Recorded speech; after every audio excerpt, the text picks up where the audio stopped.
To all my people uptown,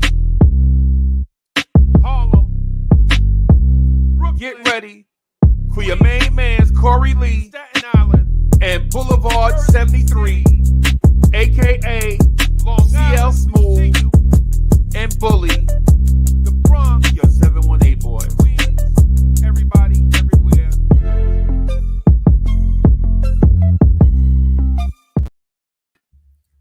Yo, party people in the place to be. What's good? It's the number one chief rockin' Knicks universe, your main man, Uncle Freezy, and you are now watching the 718 boys.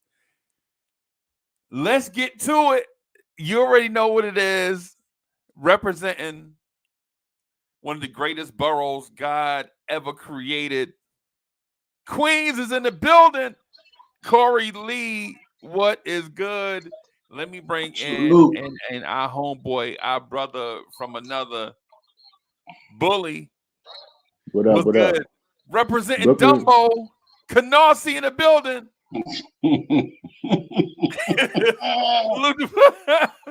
Salute. Canarsie is in the building. Best stop. Okay.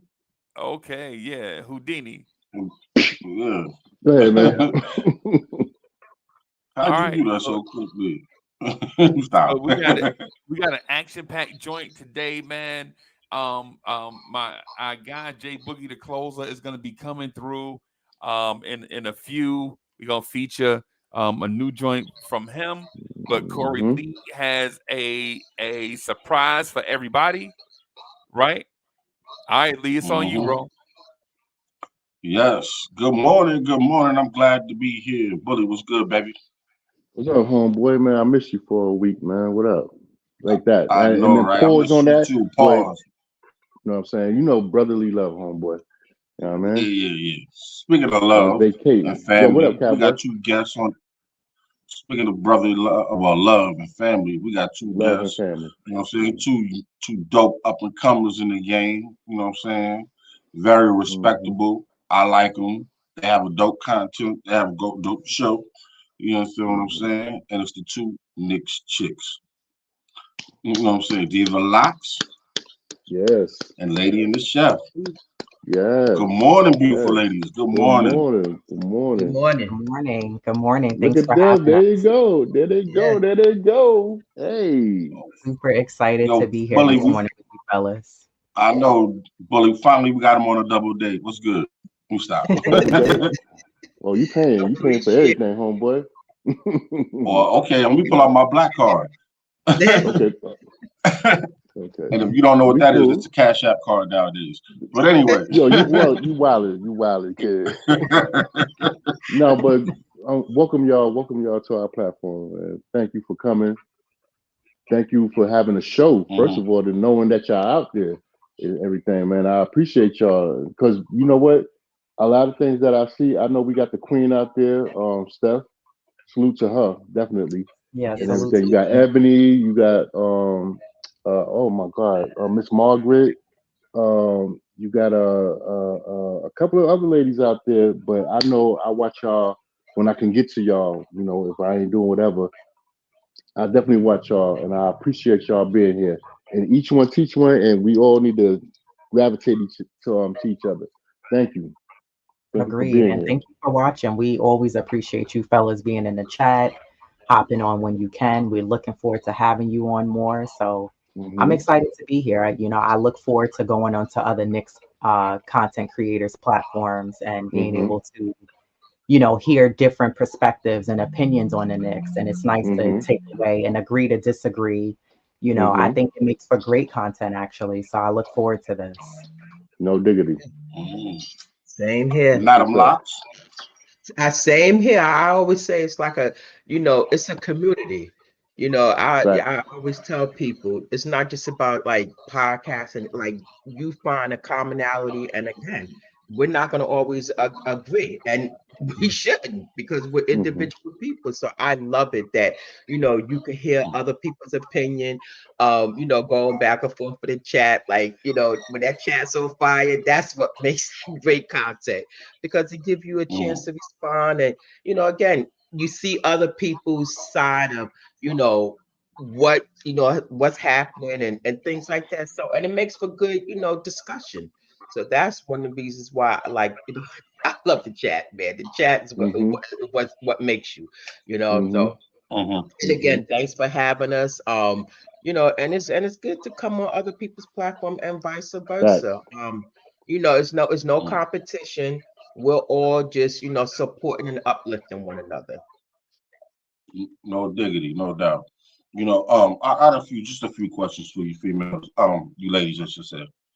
And the question I have is, how does it feel to be females coming up into a situation where it's majority male? This whole platform,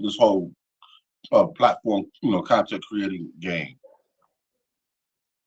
Yeah, I would say for me, I think it's actually an advantage to the women who are true, whether they're a Knicks fan or other NBA fan.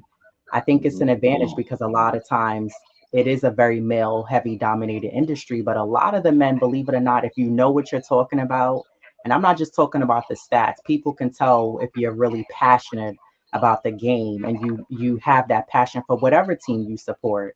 But I find a lot of men appreciate that and they respect it, and it's nice to get a different perspective from a woman on the game of basketball and talking about specific players and breaking down past to present, players and for whatever team they support. It's just so happened we support New York Knicks and we're diehard New York Knicks fans. So actually, one of the first videos I saw, which kind of we would always watch Knicks games, and then after Knicks games, we would be discussing the game amongst ourselves, and I was like, we should start a podcast. But one of the first videos I saw, it was Queen. She was on with Sim and Tony Crow. And I was like, oh wow, it was nice to see, a community of content creators speaking about Knicks content that wasn't on ESPN, TNT, Sports Center. And then also people that look like me. It was nice to see that they were discussing the game of basketball and the Knicks and how passionate they were, and it looked fun. And I started watching them and I linked up. And then that's when I found, Uncle Freezy. I found other people from that one hub of community. It led me to so many other people who I was like, wow, this is really a big, huge community.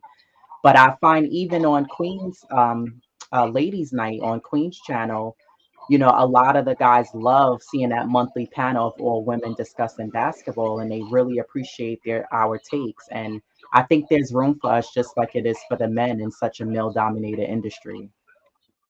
Yeah, to piggyback off of that, like for me, women's sport has come like so far, just the incorporation of the WNBA and how the longevity of where it's gone. And so this, because we talk Knicks, and then that's when the Knicks is over, we're gonna transfer over to the women. So it gives us an opportunity again to link up with other, not just male, but now we can, tap into like the female genre, and then you got males that are going to be talking about that. So again, it's just all about the community of it all. Just linking up and hearing other people's perspectives. So as far as male dominated, the women we've come a long way. So I don't even look at it it's mostly male. I just look at it as just people who have a love and a passion for the game, and who just want to give out to other people and to link up. So that I don't even look at it whether it's the male or female. It's just people whose love and passion for the game. So it's great though. Okay. No doubt. I love it. Tell me about your Diva Locks. Tell me about your Knicks history and how long you've been a fan, and Oh you know. man, I've been playing basketball since I like in the seventh grade. I mean, my love for basketball is that long. We're talking 40 something years without me telling my age. I don't want to sound dated, but Nah, we ain't gonna let you it's do that. No, we ain't gonna do that, right? it's just grown for the most part. I mean, I remember watching the Knicks, man, with Bernard and with my ex, and just we were always like diehard Knicks fans. I mean, I was never an individual player. I was always a team oriented, like, player. I didn't jump off the bandwagon. Yeah, I like individual plays, but my love was always Knicks first.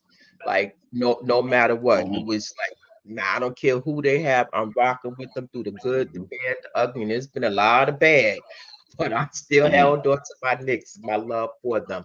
So it's just, it's grown, and I guess the passion is always there. That will never go away. So, like, I'm a diehard Knicks fan. No individual player. I like them, but I'm team oriented first. And me and my daughter, New York.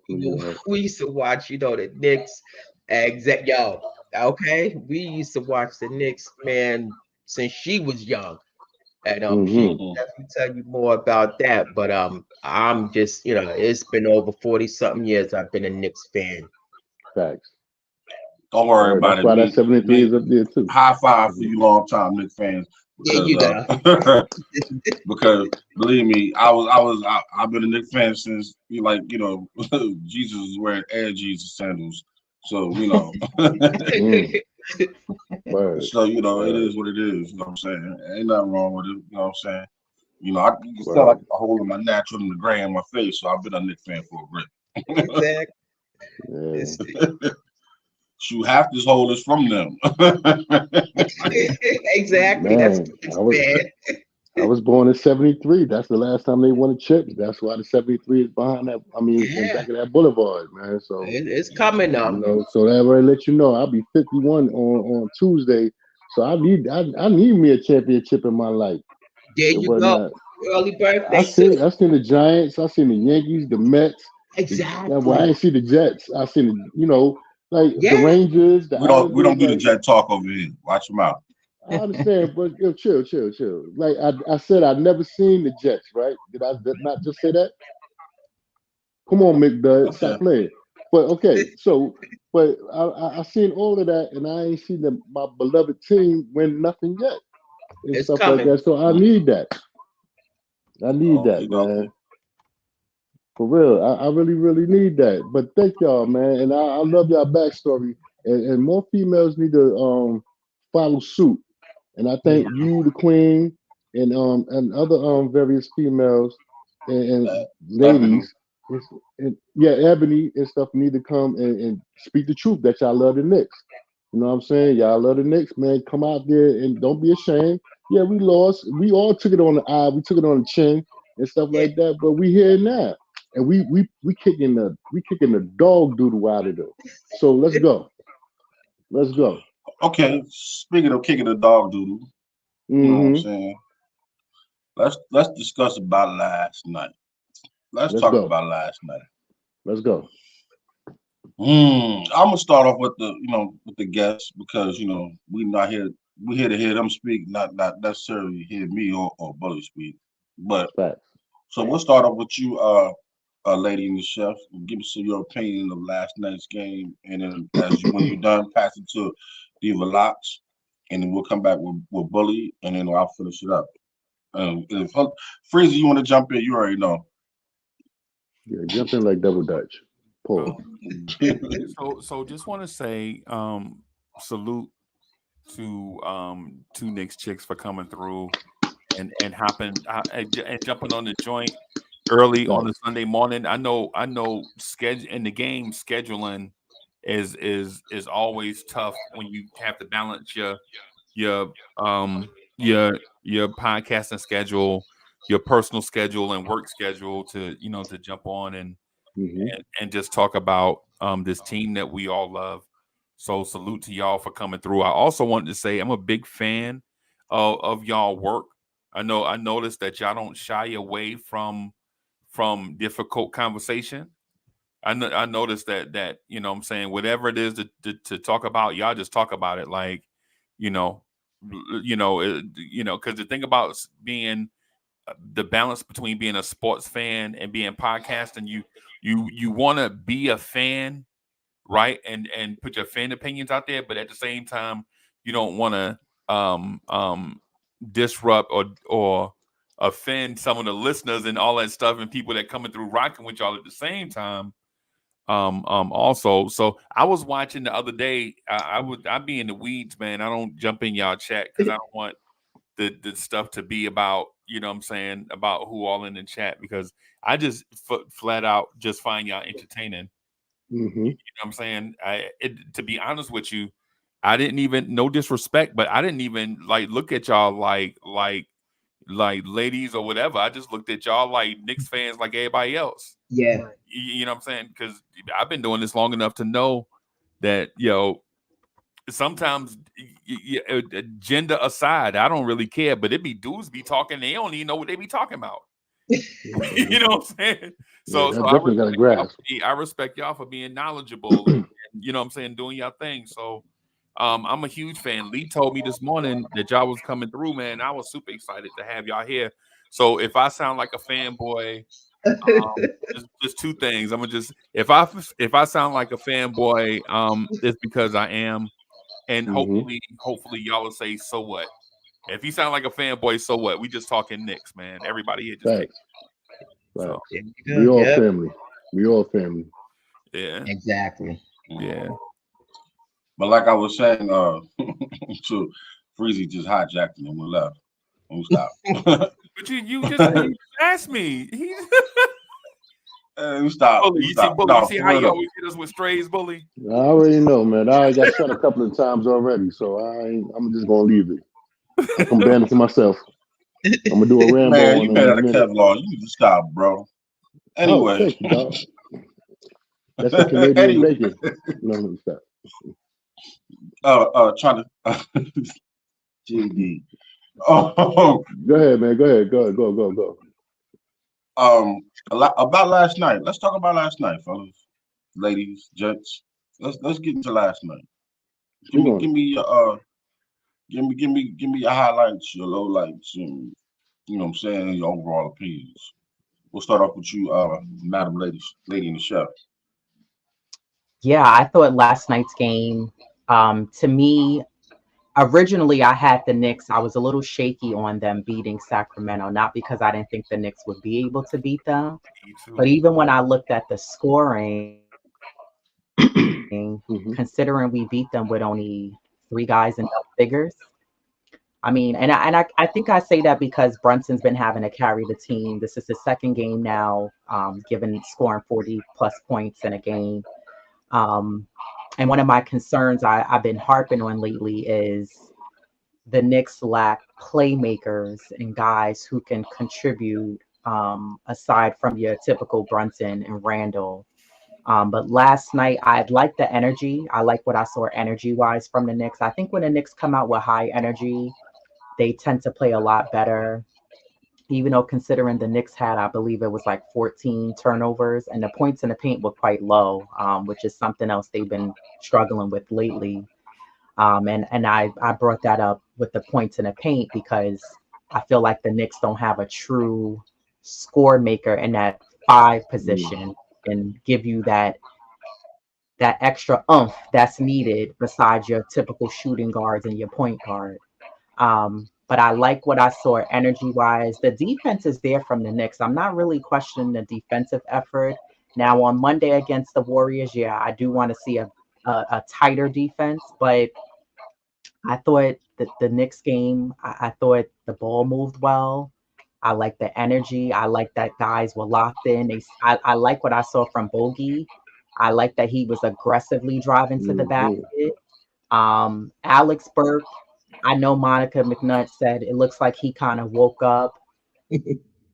And, the thing with Alex Burke, and it's me being a harsh critic, I'm not looking for perfection. And I thought he had a pretty solid game, but there was a couple of possessions where he was running into a ball of traffic, which he seems to do a lot of. But that's neither here or there. We got the win. That's what matters. But overall, I thought even Hartenstein, I like the energy that he brought.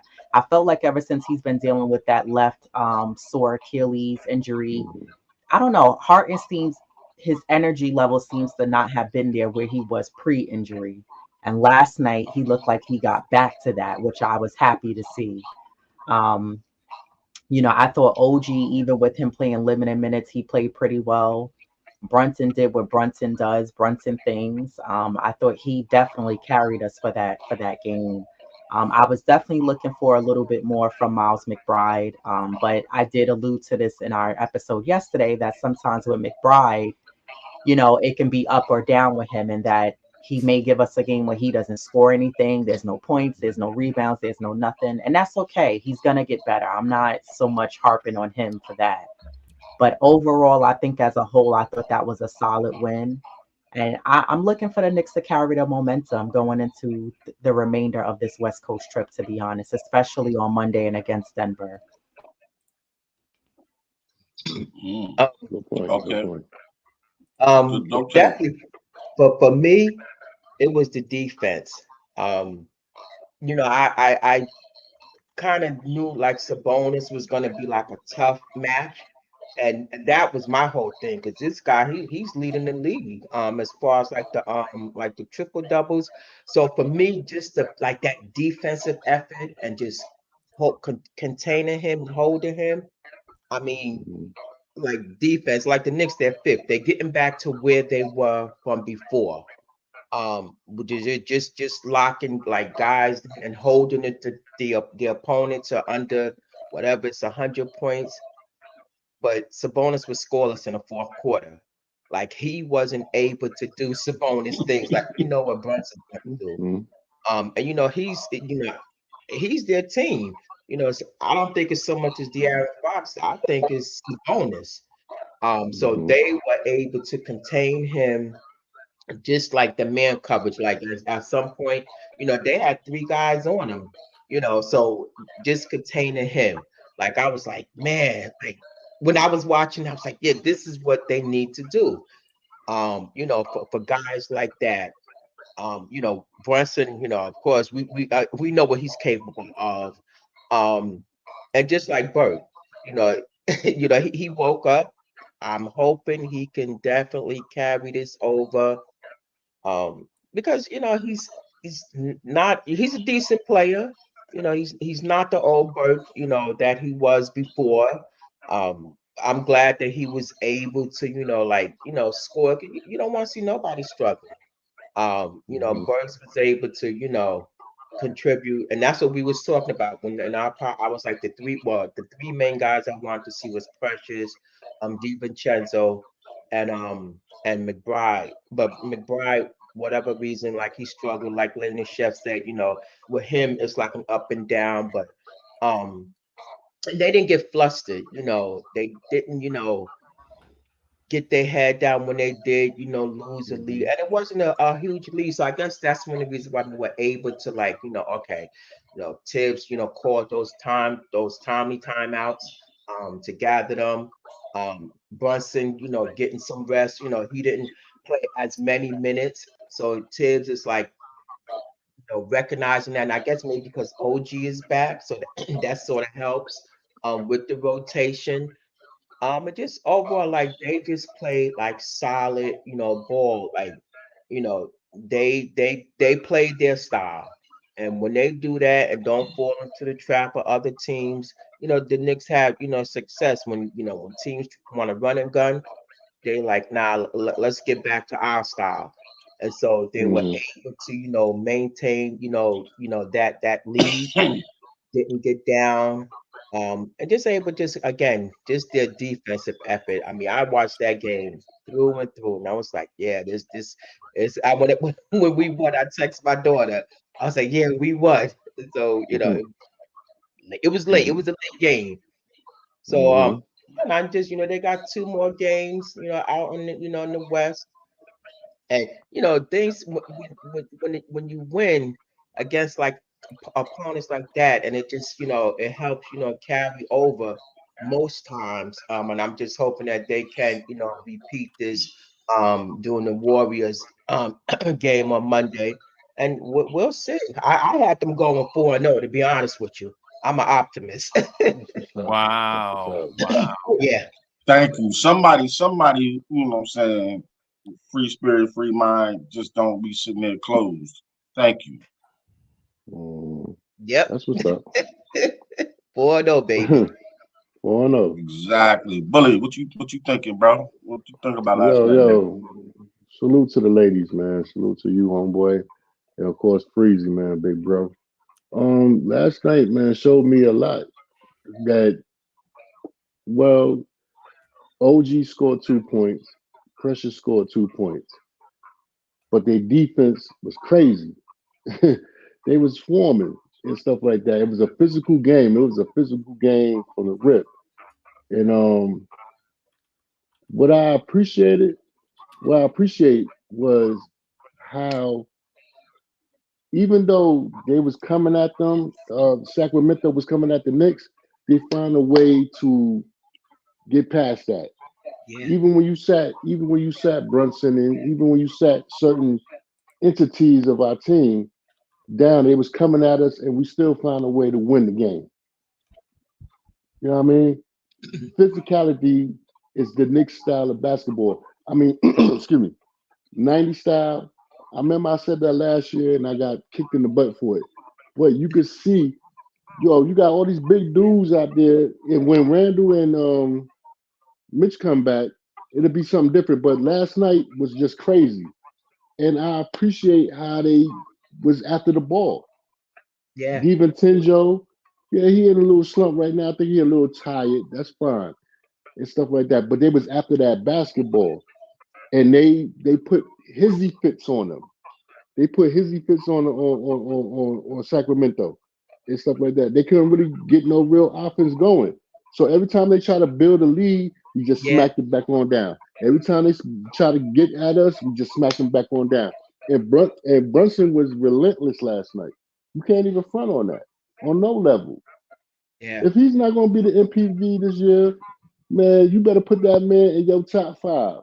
Y'all better stop playing around with that boy's name and Did stuff you like just that. call that man a Mazda? I didn't call him a Mazda. What do you RX-7. think? He called him. What you call him? MPV. That's it. You know what? For some reason, I knew you was gonna come with that. I knew you was gonna come with that. He is the Pathfinder of Mazda, or what I mean. You know what I'm saying? He's the MPV, yeah. But whatnot. Now Pathfinder is Nissan. But no, but homeboy did what he. The Knicks, you got to give it up to Tibbs, man. We lost. I mean, all right. Last night we all know what we saw last night. But you got to think about what we've been going through for the last 2-3 months without Julius, without Mitch. I Hart been with the injury. Brunson been down for like 3 or 4 games, and we still in the 4th seed, son. Come on, man. Y'all better, man. If we get them back, if we get, I mean, when we get Julius back, when we get Mitch back, and we could probably rest iHeart for a minute, man, what kind of monster? I know Godzilla and King Kong coming out on the 29th. Man, we gonna, man, what? We winning this, kid. There's nobody can stop us. I mean, look what we did last night. OG had 2 points. Yeah. Precious, I mean, PA had 2 points. All right, Precious, whatever, man. He had 2 points. You had homeboy, you had Mr. Drummond from Different Strokes up there. He balling. Number 44, Bogdanovich. What? 4th quarter, Jordan was acting up. Is you serious? Come on, man. He got the old man socks on. He had Mr. Billy Ray socks on last night, and he was shooting threes left and right. Come on, son. Man, we got this. We got it. That's my take. Okay. That was dope. Dope take, Leave bro. me alone. Go ahead, man. I'm gonna play it. All right. Now, my opinion last night. Last night was dope. I thought we played great defense. Offensively, a couple of people could have helped out, but this is basketball. Wow, how can I word this without Cam and May's moment? But anyway, not everybody can get it in the whole pause. But we played hard, great defense. Not everybody could score last night. I was expecting OG to put up some points, but unfortunately he didn't. But he helped out. He sacrificed. So with that said, it is what it is. Lee, you went in and out just now for me. AT&T. You went in and, but just while we here real quick, I just want to bring my guy up, man. I hate AT&T. Yeah, man. Yeah, man. Let me see. Where is my man? There he is. Hold on for a split second, everybody.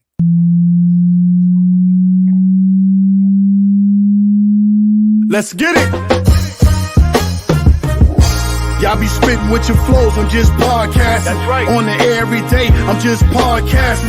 You don't know what that mean when I say I'm podcasting. I'm broadcasting these flows with the podcasting. Every day of my life, I'm just podcasting. Right. Share my dreams with you, mean I'm podcasting. You can see my vision through the podcasting. But don't forget J Boogie when I'm broadcasting. I'm podcasting, he's podcasting. I've been spitting this venom since Karate Flicks. When Mr. Sales was sharing nothing but the Knicks. I guess you know by now, I seen some tough years. Now I know the reason why Freezy got them blowing tears. Salute. Salute, J Boogie.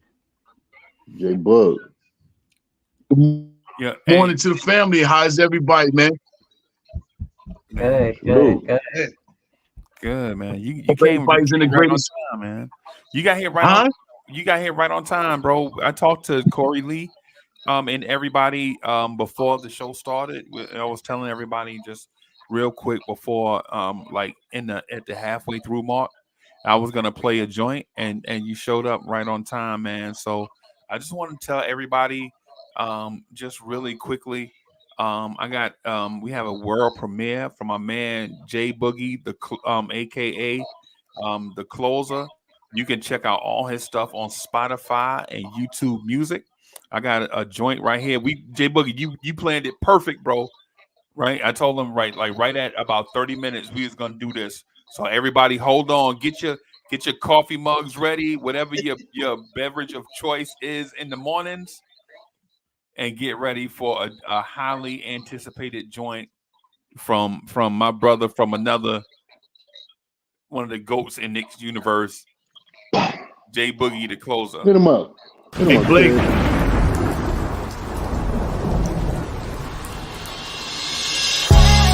I want two. Hey, yo, count that.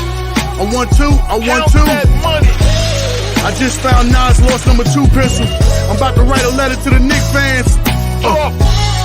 My Knicks fans tell them we still here. Through tough times, we made it through them tough years. But they said we couldn't weather storm. This my havoc, my prodigy, my quiet storm. Future bright, Leon still planning. That's right. No response to Candace Parker, Miss Becky Hammond. But tell I'm Pat Ewing tall. New York Knicks city position, I'm the point guard. Burn up. New York City, we can never fail. Shout out to little Charlotte ringing off that cancer bell. When I speak, I'm talking garden trees. We all in, all one. You gotta love the team. That's family. Every bar is such a real quote. Like when Mitchie moved in his high school coach. That's real. All we do is just the realest. Look around your franchise, we the biggest. And of course, side 10 toes down. The world's famous arena. This is Midtown. Right. I see the doubters, plus the haters. We getting stronger. That's right. They can't fade us. They know that help is back in the building. The entire league know we about to be a problem. I said we about to be a problem. I said we about to be a problem. They keep saying why not us? But I'm gonna tell you why it can be us. It's the orange and blue thing.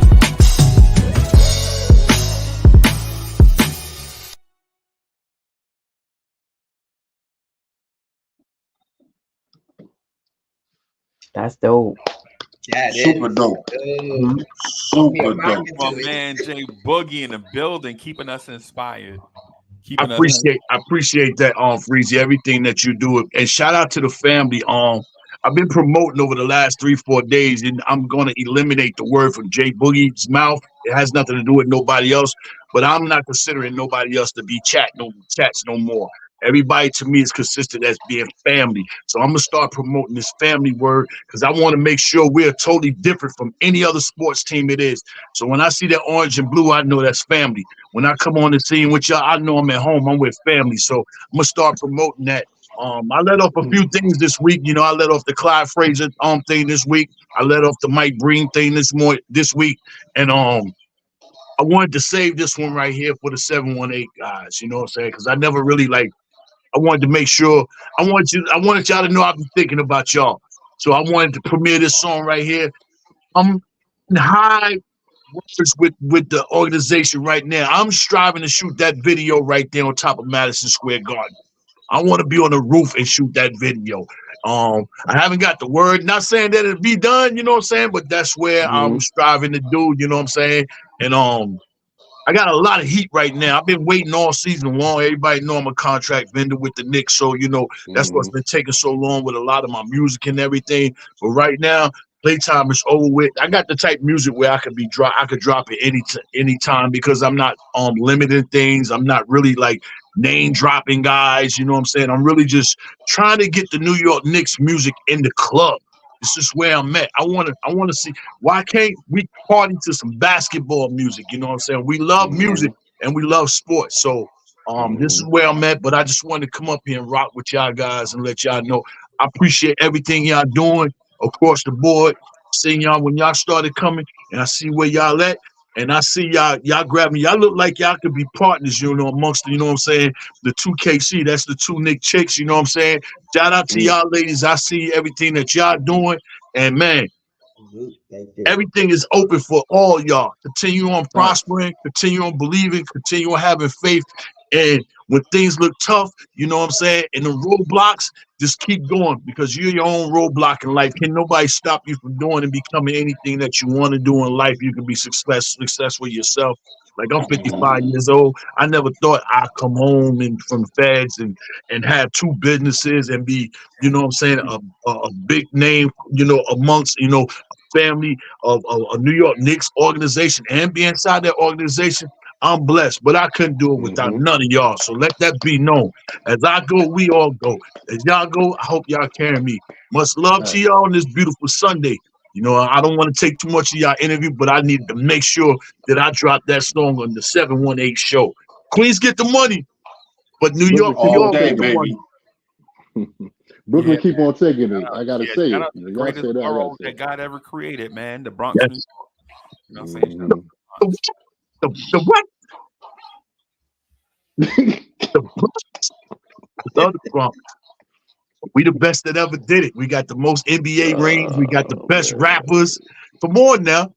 I can go on some more now. Hey, shout out to the Bronx, man. The Bronx, Mount Vernon, Yonkers, New Rochelle. You know what I'm saying? Come on, bro. You gotta show some love, bro. I'm just playing. That's why Nas went to Yankee Stadium, man. I'm just playing, man. New York, y'all, all day. Jay Boogie, man, you got fire. You got fire joints, man. I ain't gonna front. And I love what you're doing and whatnot, for real. And that new format is fire. That new format is fire. I don't know if y'all noticed the new format or whatever. Jay Boogie formatting it for the podcast so that, you know what I'm saying, instead of it be a full featured length, you know what I'm saying, song or whatever, you know what I'm saying, he doing it not radio style. You know how radio used to be, it's like 3 minutes, 25. Jay Boogie did the new format and so that we could be in and out on the podcast. So for all the podcasters, Jay Boogie is reformatting the music. Everybody doing it. It's not Jay Boogie, but Jay Boogie. Everybody doing it, you know, is changing with the times. But Jay Boogie is the number one. He's the number one dude, man. That comes from the big homie. Chuck D is my big homie, you know. And I don't share this before. If it wasn't for Chuck D, I wouldn't be doing this music thing because Chuck D has provided me, you know what I'm saying, when he told somebody, yo, I'm tired of hearing the same music. You want to impress me? Write a song about a baseball player, run on second and third, and a player up the bat, and he trying to bring them home. So I just listened to the conversation. I felt, well, I can write about the Knicks. So Chuck D has inspired me to do what I'm doing as far as with the Knicks, and he also let me know that, you know what I'm saying, keep it real simple, a minute and 40 seconds or something like that at the most, you know what I'm saying? Get in there and do what you got to do and get out. Don't be trying to hold nobody up. Because you can like a song and then all of a sudden the song can go away from you. But if you can like a song and keep it short and get straight to the point, you know, bum, bum, bum, bum, bum, bum, bum, and get out of there, you know, then you know you did your thing. But yeah, shout out to Chuck D, man, the legend, you know, the big homie. Hey, yo, Boogie. It's ironic that you say that, like, cause I had my Knicks jersey on and my Knicks hat earlier with my number 7 Carmelo, but I was bringing this out, and you said Chuck D, right? And so my loved one, my baby girl, made this up for me, right? Public Enemy #1, right? Which is of course Chuck D, one of Chuck D's Public Enemy #1 song. I said we go smack around, and we smack around Golden State, and we smack around Denver. We Public Enemy number what? One. The hat, the shirt, it all matches everything. So I'm thanking you straight up and down for coming up on here with that. Because we are, you see that. This is how we rocked in the 90s. Even though it had the yellow in the back and it had the black man in the scope and the target. But there it is. We Public Enemy #1. If we start smacking them, if we go to the West Coast and smack them 4-0 and come back and do the damage like Lady and the Chef said, we finishing these cats. Like D Black said, we finishing these cats. Why not? Why not us, man? Why not us, man? Why not? Facts. Okay. Why not? What was your opinion on last night's game, real quick, Boogie? While you know what I'm saying, well, we got you, bro. You know, back in the days when I went to school, you know, you hear guys get ready to shoot a 1-on-1, a big fight get ready to happen, and the whole school know it. And at the end of the day, everybody out there to see the fight. That's what it was last night. But the fight went in our favor because them guys is not used to playing up under 100-point game. You heard the announcers say last night, you know what I'm saying? Normally when the Sacramento Kings hit 120, they win games. But if they stay under 100 and they win this game, this right here would be, you know, it'll be something good for the Sacramento because it lets them know that they're able to win games like this. Fights. But guess what? No, you're not going to win that tight fight bully ball game with us because we're built to go. Shout out to Tom. You know, he got us that grind mode. I love everything what's going on with the team. The other day on Morning Brew, I spoke, you know, in the words of Rick Brunson, like feeling like, yo, okay, you scored 45 points, but you did that against the Portland Trailblazers. What you going to do against Sacramento, Golden State, Denver Nuggets? And he closed Jay Boogie up last night, you know what I'm saying? Going out there doing what he doing, big time fashion, dropping another 40 clip, you know, tying up Bernard King and Carmelo Anthony and back-to-back 40-40 games. I love what he's doing because he's not only doing it against, you know, small team, but he's doing it against big boy teams. And he handled this business, the whole team that grind that defense, man. That defense is what's going to win this game. I know a lot of people talk you got to score, but if I can stop you from scoring and getting a bucket, especially in the most crucialist times, you know, that works towards our favor. Y'all talked about Sabonis. Remember last night Sabonis was in the paint and we surrounded him by 2-3 guys and we was all swinging at the ball and banging them up. He double dribbled to get up out of there. He didn't turn the ball off. He just didn't want no part of being in that paint. He wanted to get up out of there. That swarm was around him, man. I just love what we doing, man. And tune in because we got more.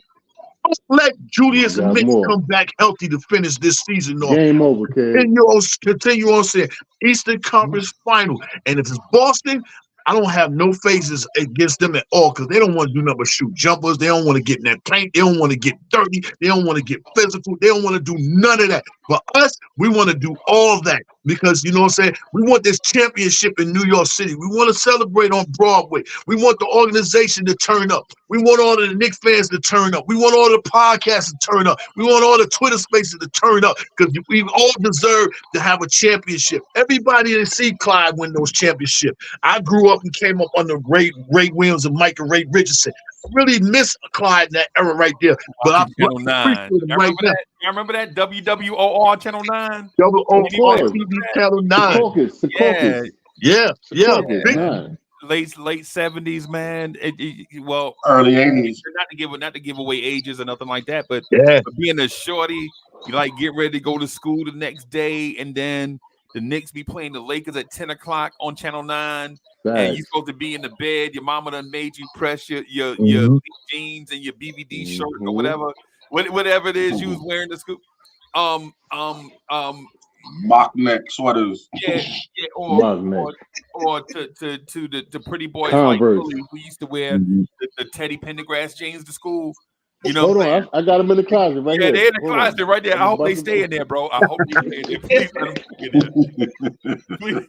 I hope they're in there on the closet floor, bro. I hope they're not hanging another up. damn TKO. Yeah.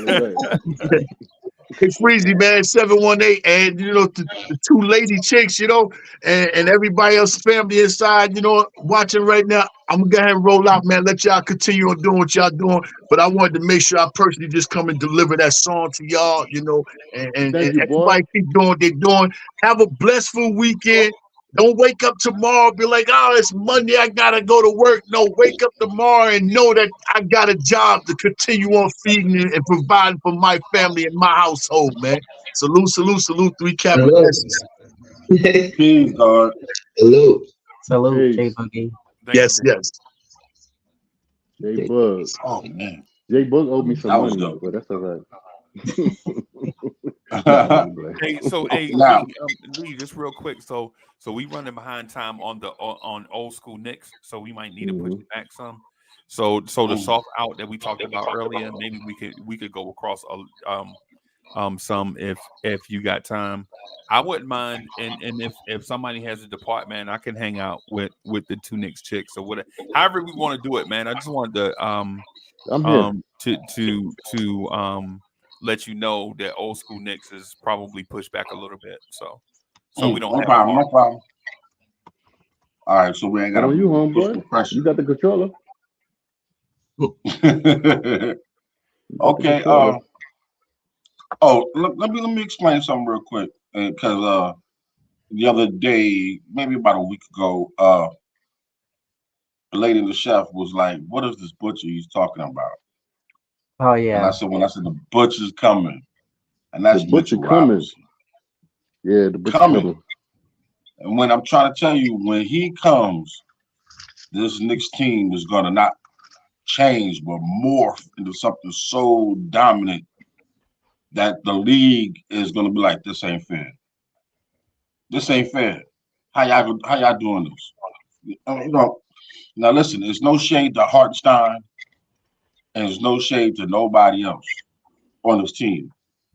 This team is built around Mitchell Robinson's defense.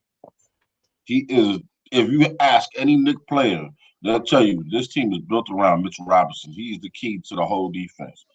Now, with that said, OG just makes things easier for everybody on the perimeter. You understand what I'm saying? I was talking to I was on another podcast the other day, and I was trying to tell them that when Mitch is there, New York is a no-fly zone.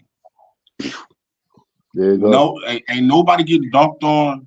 Mitch ain't got to worry about blocking shots. He ain't worried about getting foul trouble for blocking shots because ain't nobody gonna try him. Nobody gonna try. I mean, not only just that, but he I was talking to a bully this morning, and I was looking, and I'm like, when Mitch gets out there, do you know how much our offensive rebound is gonna go up? How much more second chance shots we're gonna get? Where it's going to open up things for cats like OG getting back in there, getting putbacks, or even Hart, or even Randall. He making things a lot easier. So when I tell y'all right now, when I say the butcher coming, he coming. He finna change some stuff up. It's going to be ugly for folks. I promise you. But the one thing that I want to say to you, homeboy, hold on, not to cut your whiz. The one thing that I want to say to you, you got to get, I agree with you 110%. But once you come in, you got to get acclimated to what's going on. But when that foot get right, it's the Rasaroli treat, dude. He gonna be And let me, I heard that, lady in the chat, is there any Mitchell Robinson news? Have y'all heard anything? Yeah, well, he was. No, I was asking Jerry that earlier in the chat. He said he hasn't heard anything, but I was gonna say exactly what Boulevard just said. Is that I was saying this about Randall and Mitch. When they come back, they're not gonna be at 100%. Exactly. And I think especially like Randall has somewhat of a disadvantage in that he has to be careful because one guy comes down on him too hard, or the way he may flare up. You know, Randall does a really great job when he get those rebounds and he'll hesitate, and then he's able to get the foul and get the ball in the basket and get that easy layup when he's after he grabs a rebound. Right. But I think with Mitch, my thing is with him is I agree with what you're saying. But what I was saying earlier is that, or I should rather ask you guys, when you move forward with this Knicks team, are you comfortable having Mitch play start? And then should the Knicks front office get someone else in who's a more of a scorer and has more repertoire under their belt at the 5 position? Because Mitch, offensively, he's only limited to so much he can do. Defensively, he's great on the defensive end and the offensive rebounds. He's a presence. Yes, I agree. More than Hartenstein. Hartenstein just gives you a little bit more because he can pass the ball, but even he's limited offensively to what he can do. And I think that's something that when you look at the games that the Knicks have lost recently and throughout the season, when Brunson is not in that game, when OG was out, no one was really doing anything. The ball is just rotating at the top of the key, back and forth to the left. No one's taking the initiative to bring the ball inside, and not Dante DiVincenzo's another prime one. He settles for the 3. And I think the Knicks as a team have to learn how to stop. Okay, if the 3 is not falling down, okay, for a certain time frame in a game, you have to learn to say, okay, let me go for the mid-range, let me go in, let me get fouled while trying, and maybe stop the clock, get to the free throw line, and make those free throws. But I think one of the things that the Knicks don't have is that as a point guard, whether it's Brunson or whoever, we can't really play that inside-outside game and pass Mitch the ball or Hartenstein the ball, because all they're going to do is pass the ball back out. We need a guy, a center who can get on the post, get on that block, face up, turn around, get an easy basket. We don't have that in a 5, so we don't have that option. We just have a strong defensive presence with Mitchell Robinson, which I greatly appreciate. He can get you the rebounds, yes, and people would complain at the beginning of the season, oh, well, Brunson's not passing Mitch the ball. He could give him the lob so he can get the easy dunk. Yeah, that's the most that we can do. But what I'm saying is when you get to the playoffs and it's a different animal, the level raises. So what do the Knicks do if the shots are not falling or guys aren't using that basketball IQ to take the ball in, to take that mid-range shot? And or we don't have the option to say, okay, well, let me give it to the big man, and then you have other guys who can possibly cut. Mitchell Robinson is not great with the pass off where he can give it to that cutter or take the ball in. I'm not asking for anything fancy. Give you a floater, use the bank, the backboard, but that's my issue with the Knicks. It's not just with Mitch, it's combined with Mitch and Hartenstein. I think if the Knicks are going to keep one of them, keep Mitch. But I think they need to look into getting someone else, just like I think they also need to, which is a different conversation, get a solid point guard behind Brunson. But I think this is our issue offensively. I'm not worried about the defense, but when it comes to that 5 position, we don't really have anybody who can take that ball in, and that's an option. So when the defense is playing down low by the basket, they don't really have to worry about Mitchell Robinson or Hartenstein because they know they're not going to really do anything. They have to worry about the guards, right? Our 5 position is not a threat. Defensively they are, but offensively they're not. I'm gonna say this, there's not too many teams right now in the NBA outside of maybe the Lakers, Denver. I'm saying Lakers, Denver, Boston, and Philly that have those type of centers. There's nobody in the league.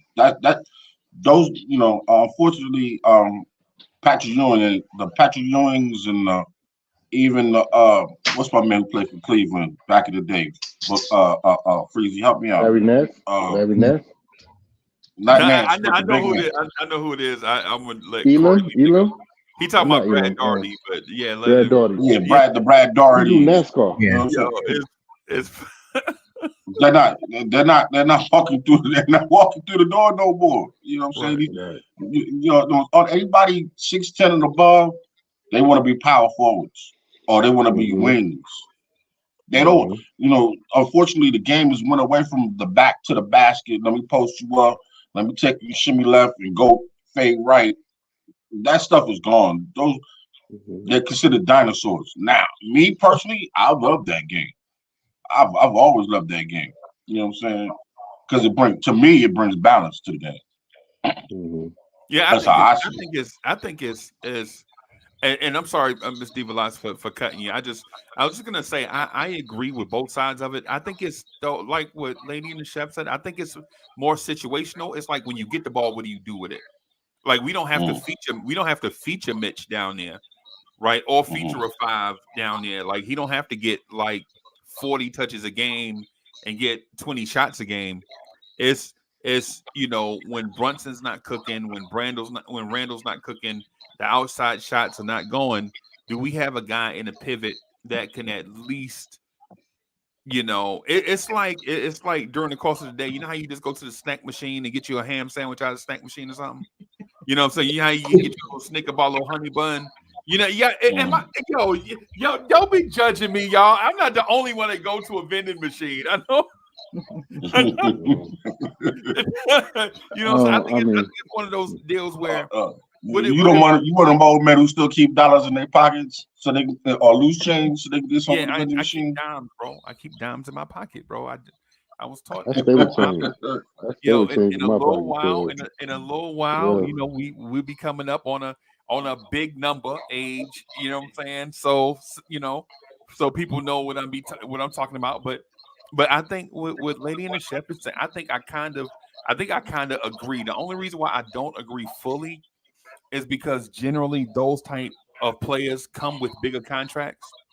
You know what I'm saying? So I mean, I get it. So if we could keep Mitch at that same price point, and Mitch could develop, you know, a 8-foot jumper, a jump hook around the rim, give it to Mitch in the post, and let him cook against another guy, then I would be all for it. Bully, you feel me? You feel what I'm saying? Like I feel what you're saying. I know I'm sounding like Hannah Montana, like I want the best of both worlds, right?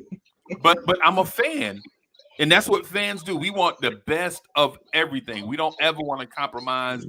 Yeah, you know what I'm saying, anything. So I mean, I feel what you're saying, but the one question I want to ask everybody before we step off: do you think that we have a balanced team to make it to the chip? Do you think that we have what we have right now, constructive right now? Do you think that we have a team to take it there? That's what I want to know. You want my answer right now? Swing it around, kid. You want my answer right now? Swing it around, kid. Hell yeah. Yep. That's the wrong with you, bro. That's one. That's why two. You think I get up every Sunday morning and do this? Besides the fact that I love the Knicks. But that's my question that I want to ask. Do you think that we have a solid team to make it to the chip? Hold on. Yeah, son. I'm with you, Corby. I believe so. That's not being like, a diehard Knicks fan. I believe that the Knicks can compete. Hey man, what up, dude? And definitely when Mitch and Randall come back, and that's why for me, I truly believe that there's, keeping them out for as long as they can, as long as these guys continue to play great ball, then this gives Mitch and Randall the advantage because there's no need for them to rush back. As long as these guys can hold on to that fourth and probably move up to the third, that's even better. This is an advantage for Mitch and Randall. So now my baby. I'm sorry. Go ahead. I'm sorry. No. I'm just looking at chat. I'm sorry. Go ahead. So no, it just gives them the advantage as to get healthier. Don't have to rush back. They have fresh legs, and so it'll be an advantage for the Knicks. So yes, I believe that they can take it off. and they will be able to contend with Boston. Because, like Corey said, all Boston want to do is shoot from the outside. They don't want to go into that paint. But guess when they do, who's going to be there? They're going to meet up with Mitch. So this is why they have the advantage. So yeah, they can take it all. And I want to make one thing clear. Me personally, I feel like Hartenstein and Mitch complement each other. Yes, they complement each other. So all of this. I don't think, me personally, and I might be wrong. Compliment how though? How do they complement each other? How they complement where as Mitch is a dominant defender, defender. The things that he doesn't do well is pressure on the team all the time. It's pressure on the team all the time. Whatever the opponent team it is, whatever team it is always pressure on them. They can't get comfortable on no level. Go ahead, brother. I'm sorry. In my take. Go ahead, bro. Sorry. Brooklyn, keep on taking. Montreal did a lot, man. I'm sorry. Somebody gave you a brownie, bro. Anyway. No, not that, man. Come on. No. Anyway. Stop. Don't do that. I'm playing with you. I know. Anyway, Pause. Like I was saying. That's what it is. He has some sour sop. That's what it is. No. Basically, what I was trying to say is that, whereas, of course, we know Mitch is a dominant defensive player. You know what I'm saying? And not to say that Hartenstein isn't a dominant defensive player, but you see more cats rather try him than to try Mitch. But where Hartenstein excels is getting the outlet passes going, throwing the backdoor passes. He's a better screener. You understand what I'm saying? And stuff like that.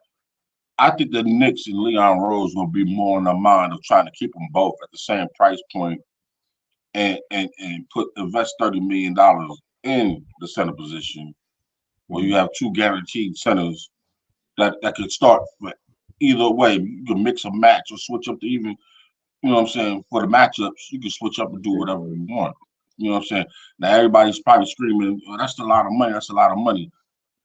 You got to look at a lot of Minnesota. Money. You can look at Minnesota. Look what they got invested in their center position. But they ain't want no chip though. Neither have we. Exactly. Neither have we. But $30 million in the center position and two bona fide guaranteed either can start centers versus like Minnesota, who's spending what, 80 million? You know what I'm saying? On their center, power forward, and backup center. That's a lot of money. I think I'm with Lady. And then the salary cap goes up, Freeze. If you don't spend $30 million, why not just go get that center, get that player that Lady and the Chef said? Exactly. Right. And just draft a backup center to be the backup, a young prodigy type guy, or draft two prodigy type guys and pay them somewhere like in the neighborhood of $3 million a piece, and then that way you can have that featured player like Lady and the Chef is saying, and then you can have two extra bodies because centers can't stay healthy, because if you pay $30 million to centers, think about it right now, both of your centers hurt, and think about last year, both of your centers were hurt, and think about 2 years ago, both of your centers were hurt, and think about 3 years ago when we was in Atlanta, Georgia, in State Farm Arena. All your centers were hurt. Taj Gibson is getting minutes at the 5 in a pivotal playoff series. That's a fact. And so no disrespect to the point, because I find the point fascinating. I'm glad y'all brought it up. It's one of those things that we rarely talk about. But centers in Tom Thibodeau's system, man. No disrespect to Coach Tibbs, but centers in Tom Thibodeau's system, they are often hurt, and we don't talk enough about it. Even last year when we lost to Miami, when we needed a backup center for Mitch. Remember Mitch and you remember that? You remember when Mitch had the hip injury last year in the playoffs? Mm-hmm. Oh yeah. You remember who the third center was on that was available? Of course. It wasn't Jericho Sims because he was out with a shoulder injury. Remember, Jericho Sims was even out last year in that Miami series with the shoulder injury.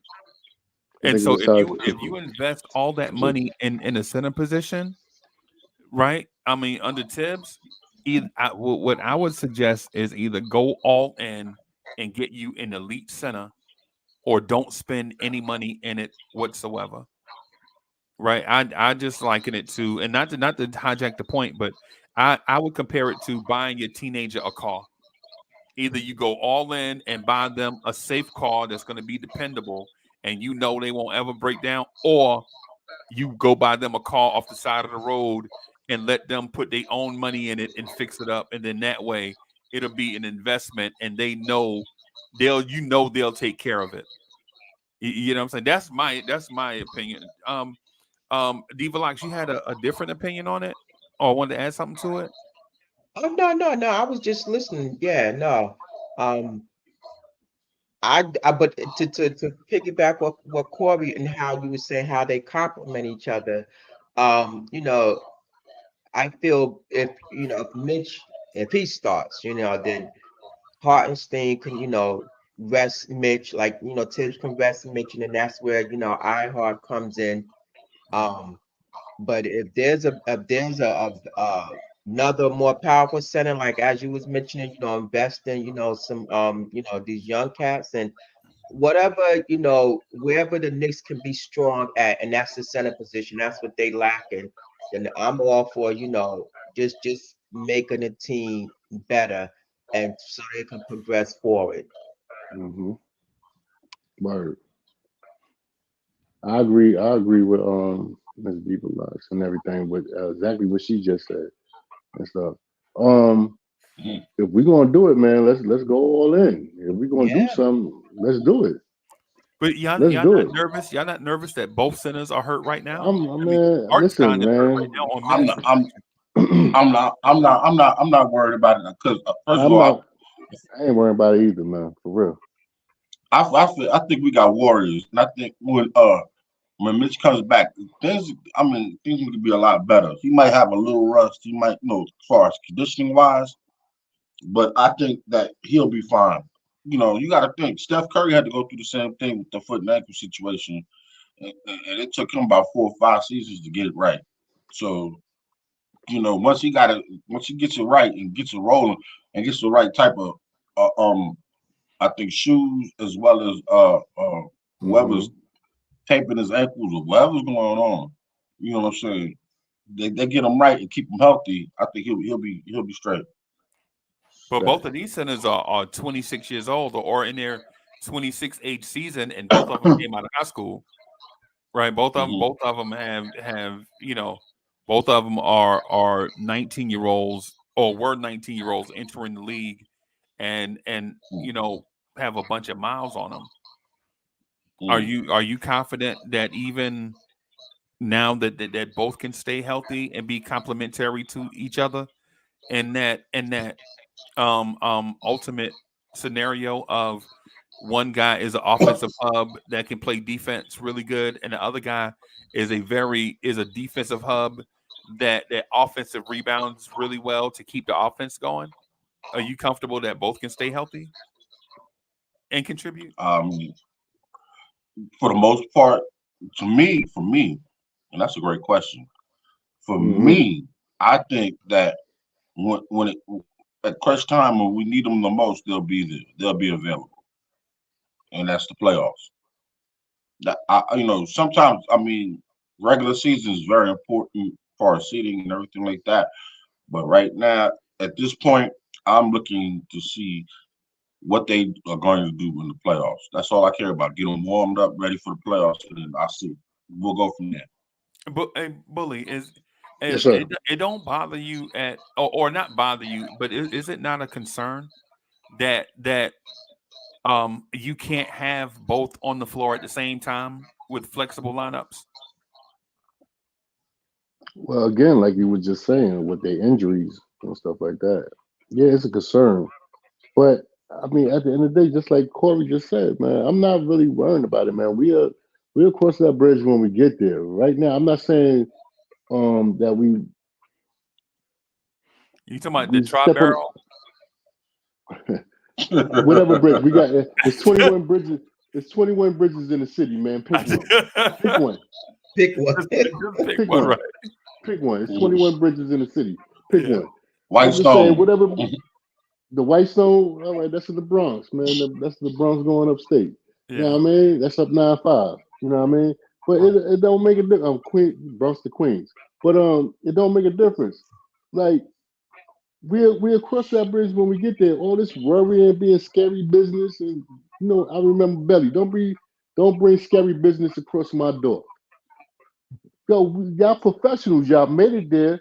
You know what I mean? I'm not saying that we run them in the ground. I'm not on the Tibbs concept of running everything into the ground. But what I'm saying is, if you're available to play, you're available to play, homeboy. Get out there. Just like my job. Just like what you said, what you just said behind screen, behind doors, Corey. When the job call, I gotta go. I don't listen. It's not that I don't care. It's not that I don't care about the podcast and nothing like that. But this is my, this is how I make my bread. I gotta go. I gotta go. Yeah. I'm sorry. You work for the phone company? No. Okay. Well, don't tell me. Because y'all would have better service. And not Diva Locks. Lady and the Chef when they got knocked off yesterday, and you would not be knocked off every day, Cole. So if I was to work for the phone company, you would have immaculate service, cater to Booger Bar. Ding. Right. So you don't work. So you don't work for Bell? No, I don't work for Mal Bell. I don't work for Mal Bell. Okay. Hey, well, I ain't gonna distract everybody. I'm gonna call Corey Lee and Bully long distance after this, man. You do that all the time. Yo, for those that remember long distance, and Miss Diva Locks, I understand you probably a little younger than us. You probably don't remember long distance, where it's like you used to call down south or whatever, and all our family down south used to get on the phone and we was talking long distance. That might be a little bit before your time. So no, you talking about Lady and the Chef, but no, I remember. I'm right up there with y'all. So. I remember having that house phone, and we didn't have that three-way. Somebody had to use. That's right. 667. And I remember just having. My mom just always tell us keep a dime in your pocket just in case you have to call. Yeah. So I'm right up there with y'all. So hey, we the same age. Right. Hey, salute to all the Knicks fans out there that understand the little nuanced conversation that we having, and salute to the younger generation too, taking care of us, man, and keeping us on track with technology and everything else, because without them, bro, I don't know where we would be at, man. My internet was acting funny, man. I had to call my son, bro. Like something's going on. And he was like, "Yo, you gotta reset your router, man, and you gotta reset your router off your browser." And I was like, "Thank you, Junior. I love you, Junior. My son. Yeah. Thank you, Junior." Syracuse University Communications. It was that. Thank you, son. Thank you. Yeah. Word. I'm stupefied. I'm stupefied when it comes to it. I'm stupefied. So y'all feel like this is a championship contender. So we have a championship contender. Oh no, without question. Yeah. Without question. In my mind, in my opinion, and in my fandom, and maybe I am a homer, but I haven't seen a Knicks team this good in forever, ever. When I say forever, 99. I mean forever, ever. 94, 95? Not knocking Carmelo on them. They had a solid team, but they didn't have coaching like this. They didn't have a solid front office like this. Is this team better than the Knicks take team? Who would be crazy? Is this team better than the Knicks tape team? The Knicks tape team won 54 games? Something like that. Yeah, about 54 games. Yeah. Is this team right now the team we looking at right now? And let's just say on paper, is this team better than that Knicks tape era team, that 1 year when everything went perfect for the Knicks type team? This team is definitely better than the Knicks tape. Yeah. Woody Mike Wilson. Mike Mike Wilson, man. There you go. Mike Wilson. Yeah. I think this team is way better. And matter of fact, I'm gonna give you one more better. I think it's better than the '99 team when Sprewell and Canby and all of them went to the championship in that 50 game season. I think this team is. And then you got Brunson is a dog, man. What'd you say? Front. Yeah, I said it. I think they're better than the '99 team. 50 game season, shortening the season that.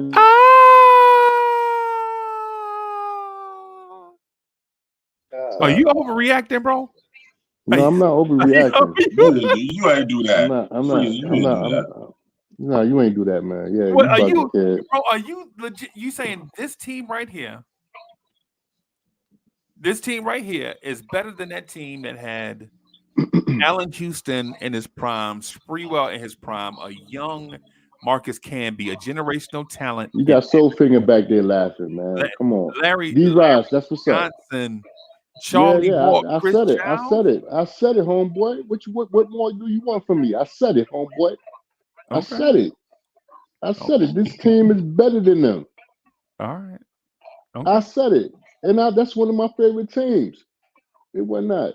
And you got once OG and when Randall come back, and I've been dogging Randall for the last couple of years, but I'll digress. It was not. And say that boy is coming back.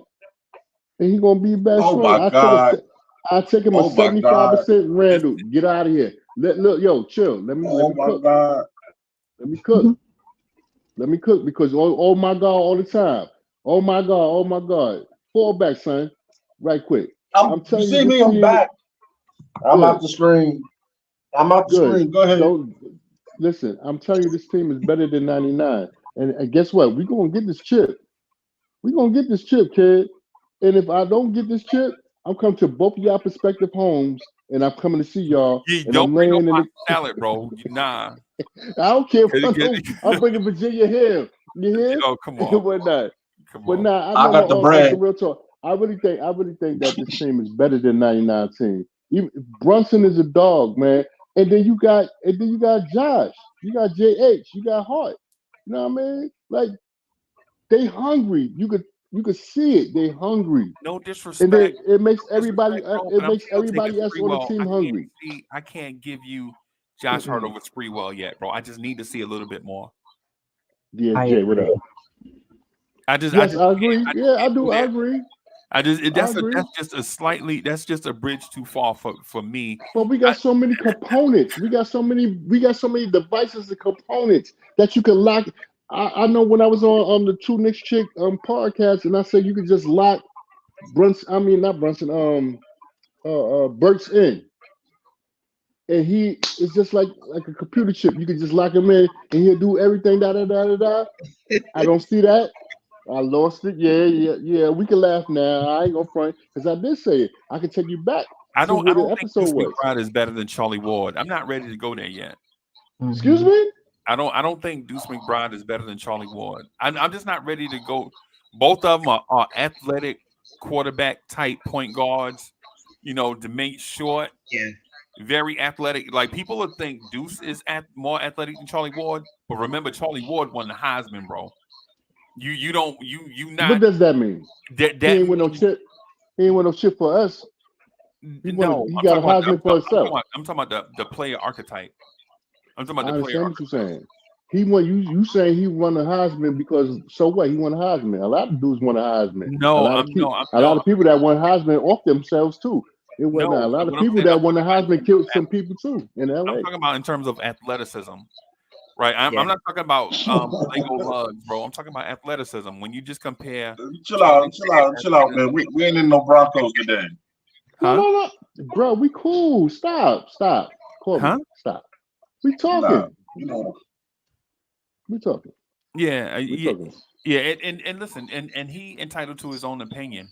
Right. And I'm not trying to diminish his opinion. What I'm saying is for me, just establishing where I am with it, I'm just not there yet. I think the team is a really, really, really good team.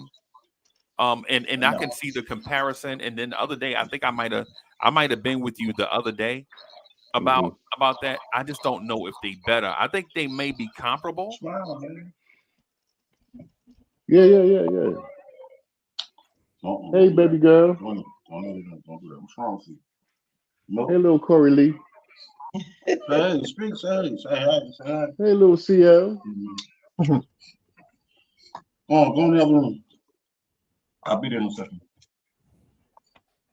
Uh-oh. Yep, you got problems. There you go. Man, you better get on that stove and start cooking, bro. Yeah. Matter of fact, take it to the grill, kid. Angry around here, bro. Back to the grill again. Right?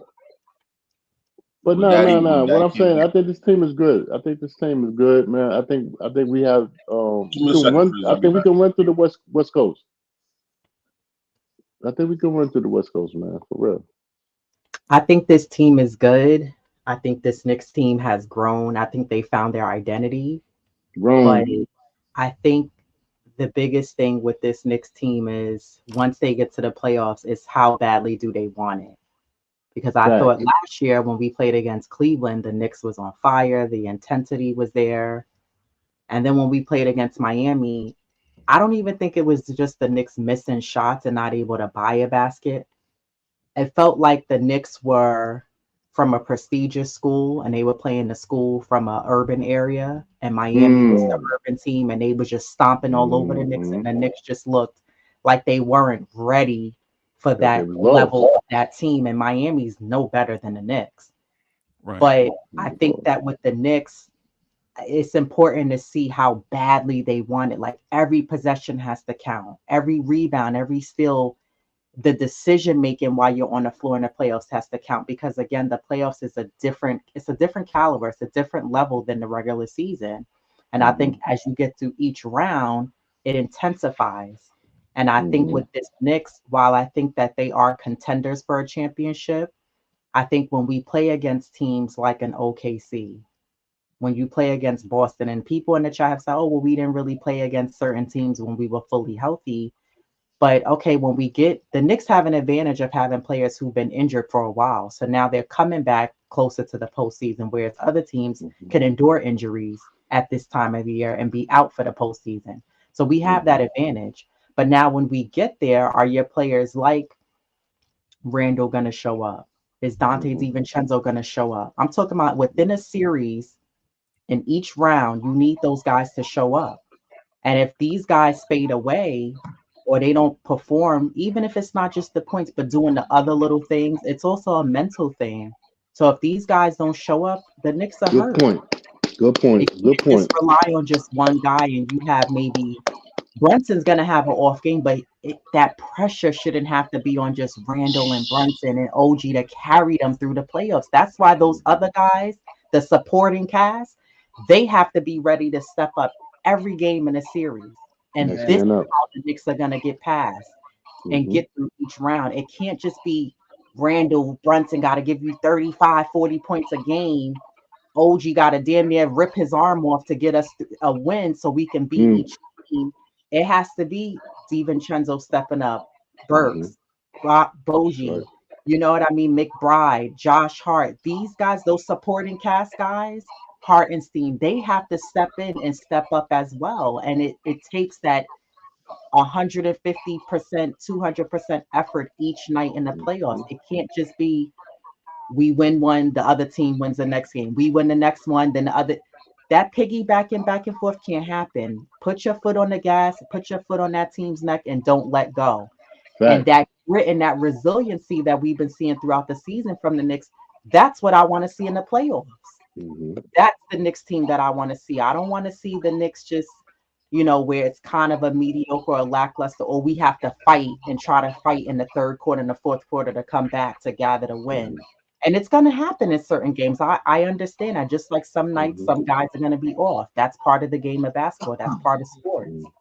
But I just think the Knicks have to want it more, and they have to want it badly. Like, the first round, second round can't be good enough. You got to be like, we trying to get to the Eastern Conference Finals, and then trying to go all the way.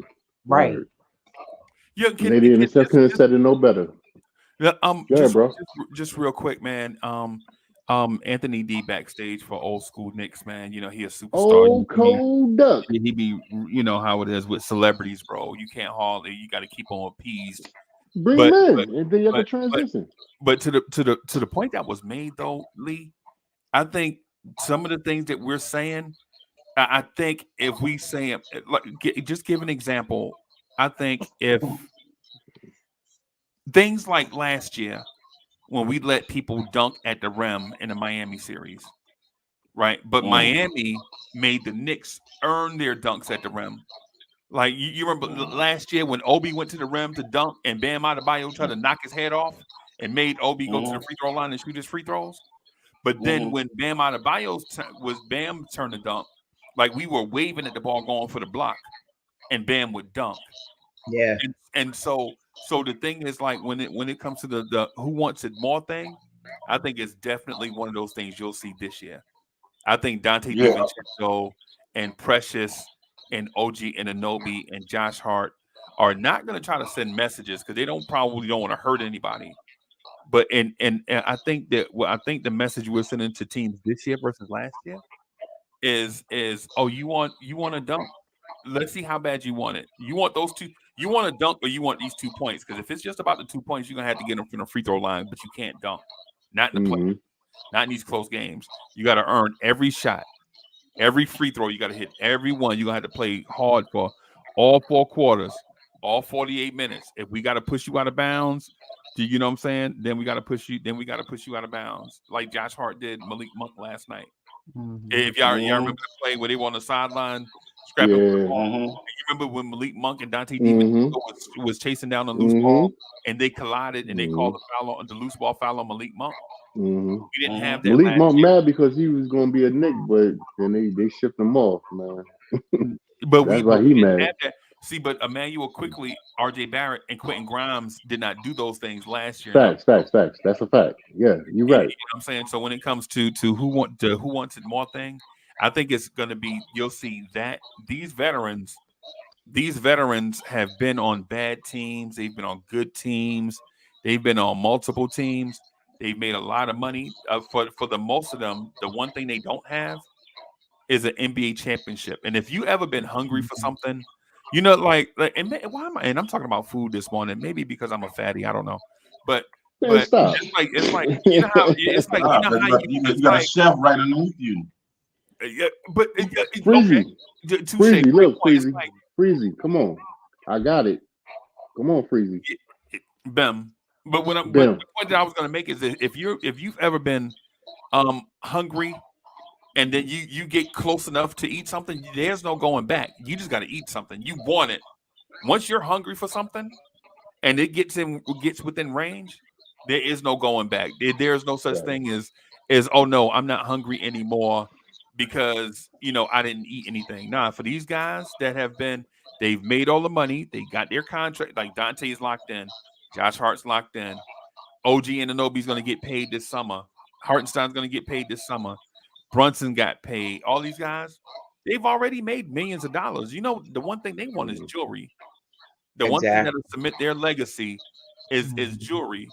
And so, but the thing about the young kids, the RJ Quickly, Grimes, Obi, and no disrespect to them, but they were new guys coming into the league. They hadn't been through the ups and downs of the 6, 7, 8 year NBA career yet, because for the most part they were still new to the game, and they'll go through it, but we're just not on the same timeline. So, right, no doubt.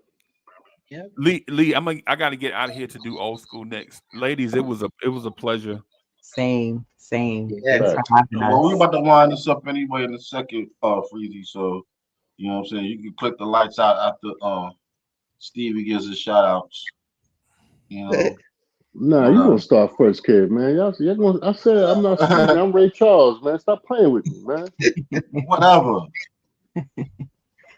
All right, so first of all, listen. This is my reading glasses, y'all. I'm sorry. Anyway, I want to thank Lady in the Chef. Go ahead, Benny. Diva Locks for coming through. Is that the Grammy music playing? Yes, it is. Yes, it is. The Grammys music playing. Yo, How can I concentrate when you put the music on, dog? First of all, I want to thank Soul Figure. I want to thank I can't. All right, I'm done. Thanks for everybody for coming through. First of all, thank 2 Knicks chicks for coming through. I sure appreciate y'all. I swear, when I see you, I'm Cobra clutching both of y'all. When I see you in Vegas, I'm gonna knock y'all dudes out. Thank you, ladies, for coming through. All my compadres that's in the chat, I love y'all, man. Grandma always says she love y'all. I hope when she make y'all macaroni and cheese, she put poison in it. Seriously.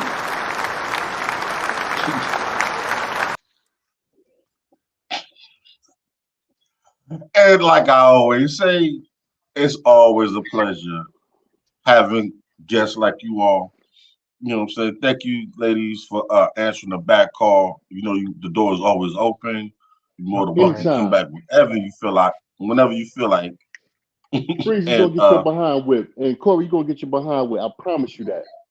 Word. What did I do? And I like to thank Bully for being Bully. Thank you, Montreal. Thank you, Montreal, for y'all. I love you, Montreal. All right, since the Bully won't do it, I'm gonna do it real quick. Soul Finger, James Harris. My sister, no, hold on. My birthday on Tuesday. Wish me happy birthday, man. On my birthday on Tuesday. Happy early birthday. And rest in peace to my sister. Happy birthday to the OG. James Harris. Rome. Y'all know who y'all are.